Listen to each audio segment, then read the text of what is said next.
DaBaby post about him. NBA Youngboy's album coming out. OTF member said, nah, nah, nah, nah, nah, nah, nah. This is a King Von Friday.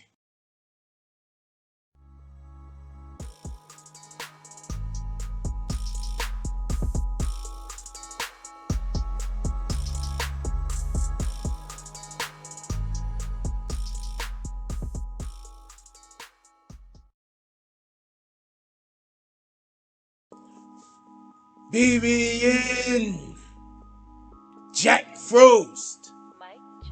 What's up, party people? Aight, so yeah. So apparently, Lil Durk, he went on a big podcast apparently, and he was being interviewed, and they spoke with him on ending the beef. I mean, I'm gonna assume whenever Lil Durk and a couple of these other guys get in these interviews, a lot of the questioning is gonna be about the beefs. So they asked him about ending the beefs, and he basically said he can't see it happening anytime soon. Okay. Now, just so we could be clear on something, I did get the feeling while he was speaking that he isn't saying that he doesn't want the beef to end himself. Okay, so there's this one part that he says where he basically says, y'all heard it because it started the video off with the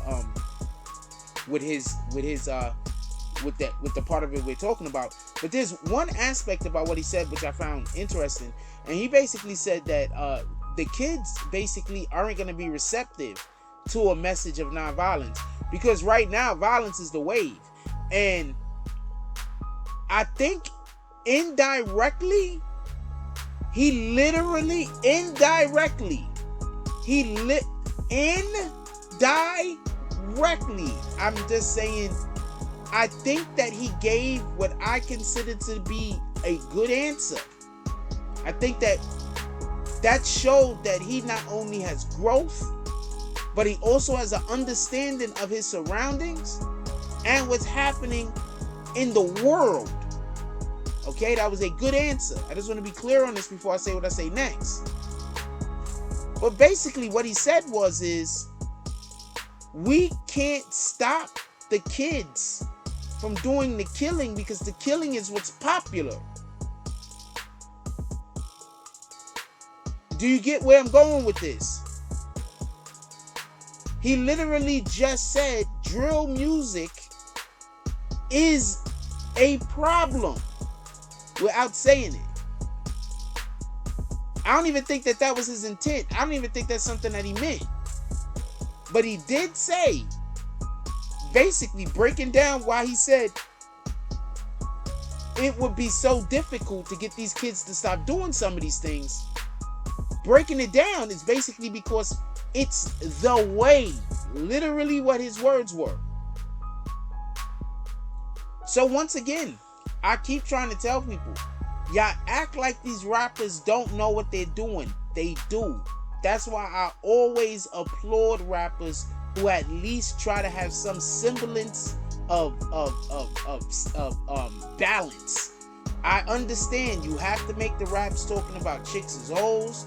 You have to make the raps talking about going after the ops. I get it. It's the balance that I respect.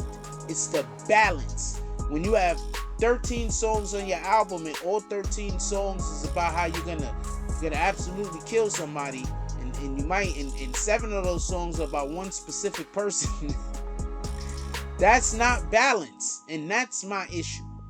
More than anything else, we need balance.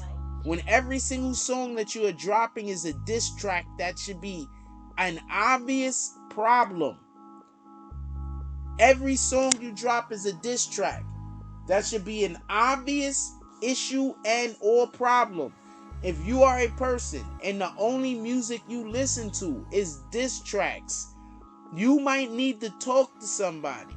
I'm just saying, you should not want to only be dealing with one emotion, is my point.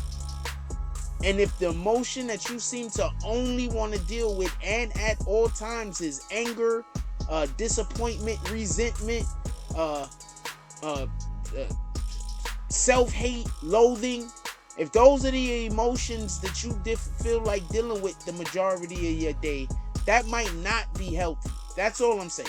You might need to go speak to a music counselor. I don't know what to tell you.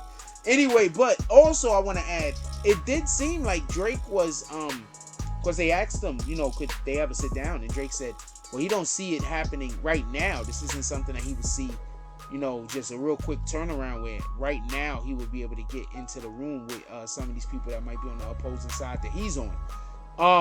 But he did speak about it like it was something that could happen in the future. It's not absolutely X'd out. And I thought that that was interesting. And once again, that's just a little tiny aspect of the interview that we actually are talking about. Go watch the whole interview. If you've seen the whole interview and you got more to expand on this, put it down in the comment section. Yeah, but I'm 100% under the impression that he didn't realize. He literally sat up there and said, when they asked him how could the problem be solved, he literally sat up there and explained why the problem couldn't be solved, and at the same time admitting he's part of the problem. I don't know how self-aware that was in the moment. I've seen I've seen Durk move. He's always seemed extremely self-aware, healthy, in a healthy way. I don't think he really paid attention to what was coming out of his mouth right there. I think he was so focused on one aspect of the question that he might have lost the overall perspective of what he was trying to convey. And I'm guessing he was probably trying to convey something closer to we need to work towards creating or transforming the energy that we currently do have that's influencing the youth.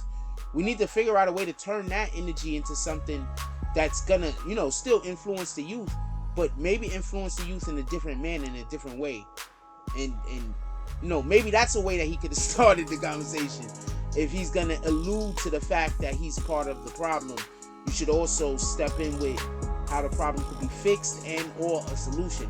Because that not only shows self-awareness, but that will also show being, you know, holding his accountability. You holding yourself accountable. With that being said, let me know what y'all guys think. Put it down in the comment section. Do you agree with Durk? Do you disagree with Durk? Do you think my interpretation of what Durk said is wrong? I'm curious. You think I'm wrong with my interpretation of what Durk said? With that being said, like, comment, subscribes. Join the notification gang. Hashtag Bronx Bombers. Let's get it.